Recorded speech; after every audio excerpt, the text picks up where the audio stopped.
Hey, today is December 4th, and it is day 62. I have my first counseling meeting with a new dietitian, which is just feeling like very oddly adult that I'm so excited about therapy and that I have insurance that will cover it. And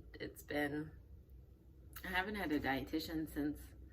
I was 25 and now at 31, so 6 years. And that was, again, like something I did because I was an adult and I had a job and I was able to afford it and have insurance that could provide it. So a dietitian has always been something that I've done for myself. And I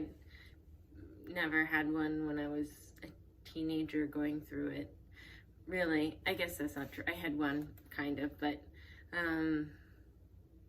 it is really helpful, and I'm like excited to talk about things,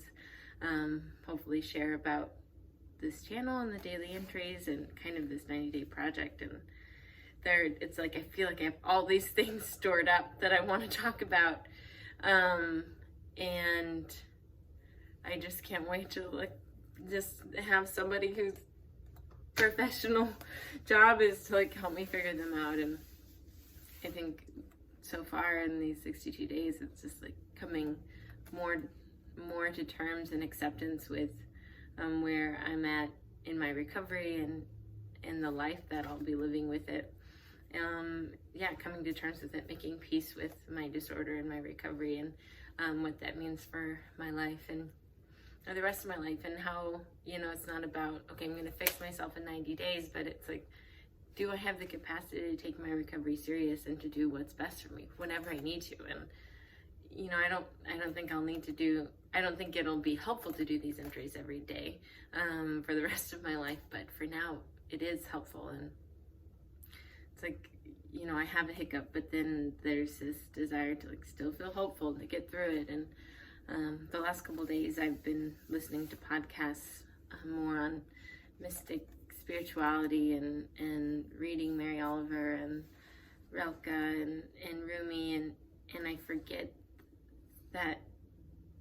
spirituality as much as physicality and my mental, intellectual health, they all are integrated. And when I'm not engaged in one, and it's with my physical health, with training and with recovery, I spend a lot of time focusing on that. And with mental health, these help too, and I spend a lot of time working on that. But my spiritual health, because in a lot of ways I've walked away from the faith that I grew up in, I neglect a lot. And when I start to listen to podcasts again or read poems and engage in sort of the mysticism and spirituality, and it's that's how I feel about the moon. When the moon is full, there's something that's truly intrinsically a part of me that comes alive again, and that is just as healing and cathartic, and important to not neglect the spiritual side of me as it is, not neglecting the mental health and physical health, and how much they all work together in order to when one is weak, the other two can be stronger and can help bring physical healing, or when the spiritual health is poor, it's I was out on a run and I was in nature, and God, it just felt so meditative and so beautiful to be outside, even this chilly, bright morning, and to look at the ocean, look at the mountains, and be in the trees. And it's I feel the breath of their life giving me life, and it's it is really nice. And it's, I have 28 days and I'm trying to push through, and it's exhausting to find your own strength in it constantly, but to be reminded that it's not always an internal strength that I have to dig out, but that I get strength from